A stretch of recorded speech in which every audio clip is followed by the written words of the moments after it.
na bagamat ito ay inihipan ng malalakas na hangin, ay ito ay patuloy pa rin nakokontrol ng maliit na timon ayon sa piloto, no? So, tulad din po ng ating dila, while sabi po, it's a very small part of our anatomy, and yet, it can give us great trouble, no? Po, sabi dito, the tongue is something that has a capacity, no? So, ito yung may kapasidad para po magbigay ng great blessings or great evil. So we can use our tongues to bless people, to build them up, to encourage them, or we can use our tongues to destroy them. So napakalaki talaga ng kapangyarihan nitong ating mga dila. At sabi dito, tulad nga na kung paano yung timon ay kumokontrol sa malaking barko, ito rin ating dila ay maaaring kumontrol sa atin, no, sa ating buhay. Ito yung nagtitimon sa ating buhay. Kaya napakalaking importansya na ito ay ating let's say pag-aralan at kung paano natin ito kokontrolin sa tulong ng ating Panginoon. So, yun po yung yung great power, no, yung power nung tongue, no. At makita natin sa verse 6, ito yung evil po, no, yung kasamaan ng uncontrolled na tongue or na dila, no. So sabi po dito, the tongue is a fire, no. So ito po yung isang character ng ating dila, no, na yung tulad po ito ng isang apoy, no, na yung apoy po, kung ito ay ating controlled, ito ay very helpful sa atin. So, ito po ay nagbibigay ng init na kailangan natin paminsan. Ito po ay sa ating pagluluto, ito ay kailangan natin. Pero kung ang apoy po ay uncontrolled, alam po natin na mangyayari. It can produce destruction, no, or fearfully destructive work, no. So, yung ating dila, no, yung unclean word, no, may burn up innocence in other souls, no? So kung tayo po ay nagsasalita ng unclean word, meaning yung mga bastos na salita, ito ay nakakasunog ng innocence sa pagkatao ng iba. So the slanderous word may burn up the reputations of other people. So yung ating mga salitang mapanira, o sabihin natin na hindi totoo laban sa ating kapwa, ay maaring masunog, no, yung kanilang reputasyon, no. So isa pa po, yung the critical word may burn up trustfulness in other people. So ibig sabihin yung ating pananalita na sabihin natin masyadong critical, yung walang pagmamahal, yung sabihin natin very harsh, no. Ito ay nakakasunog ng pagtitiwala sa ibang tao. At ang isa pa pong matindi dito sa ating dila ay yung salitang binibitawan nito, yung doubtful word, no? Yung ating salita ng pagdududa o paglalagay ng duda sa iba, ay maaaring makasunog ito sa honesty ng ibang tao. At sabi nga po dito, a word spoken or heard in early life may work as a deadly poison through a whole life, no? So, yung pong ating mga salita na maaaring sinasabi natin sa ibang tao o sa mga bata, sa ating mga anak, no? Ito ay merong lasting effect, no, sa kanilang buhay na it's either it can build or it can ruin them, no? So very very dangerous po talaga or destructive, no, yung masasamang salita, no. So ano pa po ang sabi doon sa tongue, bukod sa ito ay isang fire, sabi dito, a world of iniquity. So yung ito ay mundo, no, yung isang mundo ng sabihin natin ng kasalanan. So sabi po dito, indeed, there is no iniquity which an unbridled tongue is not capable of producing. So, ibig sabihin po, yung ating dila na isang dila na hindi kontrolado ng Panginoon, ng banal na Espiritu, ay lahat ng pwedeng kasalanan ay pwedeng magmula dito. So, when it curses, so kung ito ay nagsusumpa, nagtuturo ng false doctrine, nagsasalita ng masama laban sa Diyos at sa tao, ito din ay sabihin natin, ang salita natin ay maaring mag-entice o sabihin natin mag-attract, mag-command, manakot o magpursige na ang magiging resulta ay sa pamamagitan ng ating mga salita, pwede nating itulak ang isang tao sa pag-commit ng crime o ng sin, adultery, at lahat po ng masasamang gawa. So, itong sinasabi dito, itong ating dila ay punong-puno ng kasamaan, no? Lalo na kung ito ay hindi kontrolado. So, and ano po yung epekto nito? Ano yung magiging epekto nito sa atin? Sabi dito sa verse 6, it defiles the whole body, no? So, yung buong katauhan natin ay pinaparumi nito. At sabi nga po sa, basahin ko lang po dun sa Matthew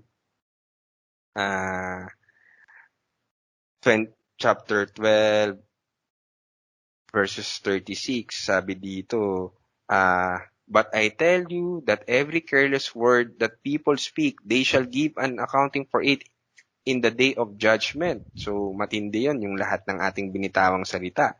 At sabi pa dito, for by your words you will be justified and by your words you will be condemned. So, matindi talaga itong epekto, no, ng ating pananalita. At sabi rin po dun sa Matthew chapter 15, verse 11 na it is not what enters into the mouth that defiles the man, but what proceeds out of the mouth that defiles the man. So, yung lumalabas po, no, sa ating bibig, ito yung talagang nagpaparumi sa atin. At etong lumalabas sa ating bibig ay galing po ito sa ating puso. So, sa totoo lang po, yung ating pananalita, yung ating dila, kumbaga, ito rin po ay isang barometer o isang sabihin natin, isang instrument na nakikita yung ating maturity, no? Kasi definitely po, itong lumalabas sa ating dila ay nagsasabi kung ano talaga tayo dahil yun po ay galing sa ating puso, no? So, yun yung isang epekto nitong dila na hindi kontrolado. Tapos ano pa po, ang sabi dito, destruction, no? So, and sets on fire the course of nature. So, ibig sabihin, etong dila, matinding distraction ang ginagawa nito kung ito ay ginagamit sabihin natin sa kasalanan, no? So sabi nga po, words can consume and destroy a life, no? So hindi po basta-basta yung ating mga salita, no? Ito po ay talagang makapangyarihan na ito ay kayang sumira ng isang buhay. Kaya dapat po talaga ay very careful tayo, no, sa ating mga sinasabi dahil talagang matinding kasalanan itong ginagawa, no, nitong ating mga dila kung ito ay hindi natin sabihin natin nakokontrol o hindi natin kinokontrol.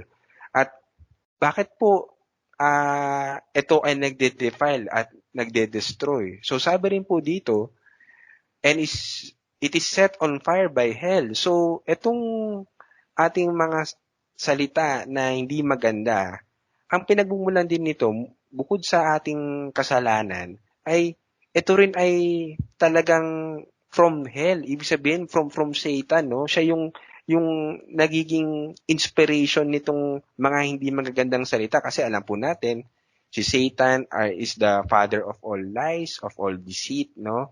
Of all that is unholy and sinful, no?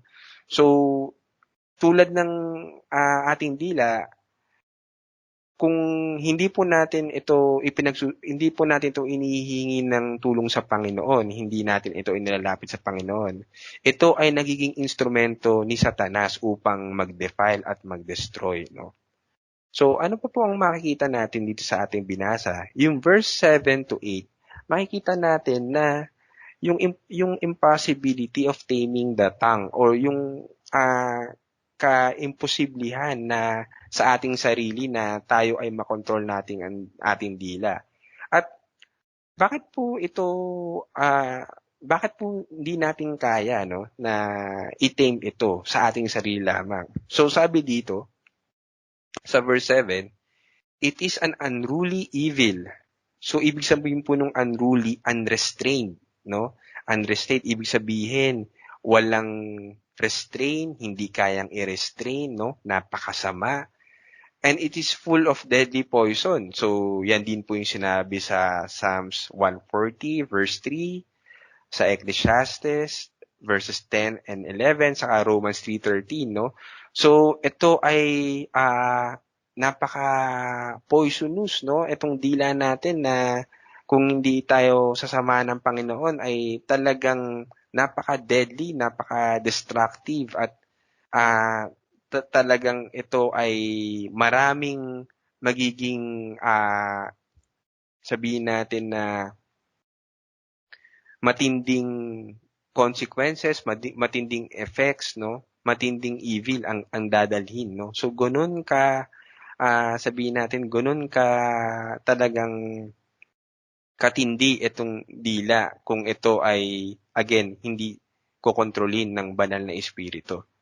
At ano pa po yung makikita natin sa huling mga verses dito, no? So yung verses 9 to 11, no? So makikita natin dito yung inconsistency ng ating dila, no, na sabi dito, with it we bless our God and Father, and with it we curse men, no, who have been made in the similitude of God, no? So ibig sabihin, itong dila natin ay ginagamit natin sa pagpupuri sa Panginoon, pero at the same time, ginagamit natin ito upang sabihin natin na siguro po isasabi ko na upang murahin, no, yung ibang tao, no, o pagsabihan ng masama.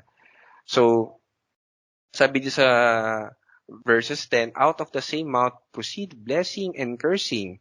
My brethren, these things ought not to be so, no? So yung sabi dito sa Tagalog, mga kapatid ko, hindi dapat maging ganito, no?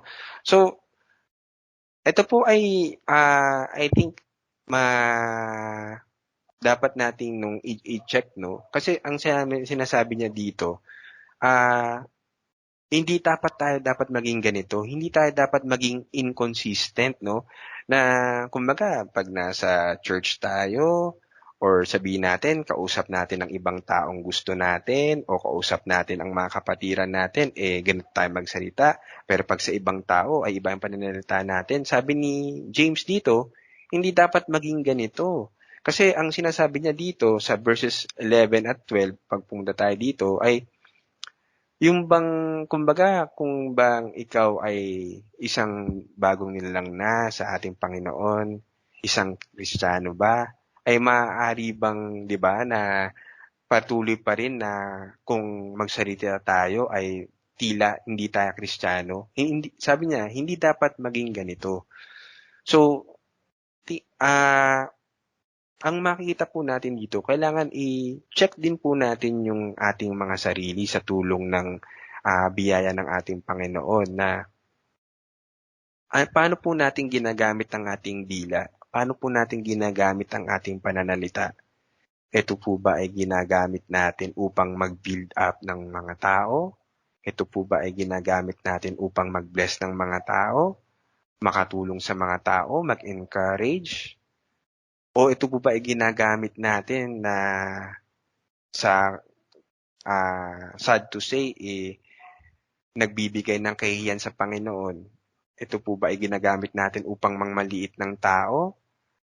Upang sabihin natin na mang-alipusta? O sabihin natin, mangsira ng tao? So, nawa ay maging po sa atin ito, maging kumbaga paalala, no? Sabi nga po dun sa James 1:26, no? If anyone thinks himself to be religious, yet does not bridle his tongue, but deceives his own heart, this person's religion is worthless. So, si James po ang nagsabi nun, no? Matinding, kumbaga, rebuke ito na kung tayo ay sinasabi natin tayo ay religious, tayo ay sabi natin nasa Panginoon, tayo ay lumalakad sa Panginoon. Ngunit hindi natin kinokontrol ang ating mga dila, ang ating mga pananalita, ay dinadaya natin ang ating puso at sa sabi dito, masakit man nakalagay, it's worthless po ang ating no. So sa conclusion po, makikita natin na itong dila natin clearly tell us kung gaano po tayo makasalanan.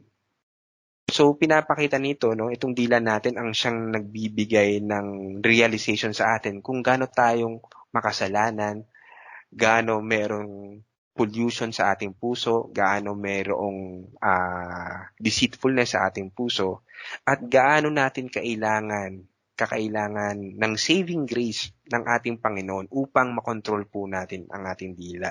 So, tanging ang Diyos lamang sa kanyang habag at biyaya sa pamamagitan ng Panginoong Jesucristo at ng kanyang banal na Espiritu ang makakatulong sa atin upang kontrolin natin ang ating dila at ito ay maging instrumento ng kabanalan instead ng kasalanan.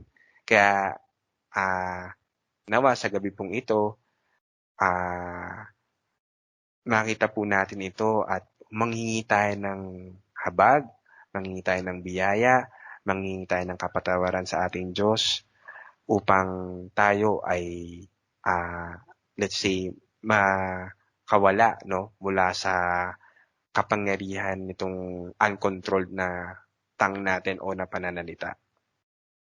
So, yun lamang po at magandang gabi.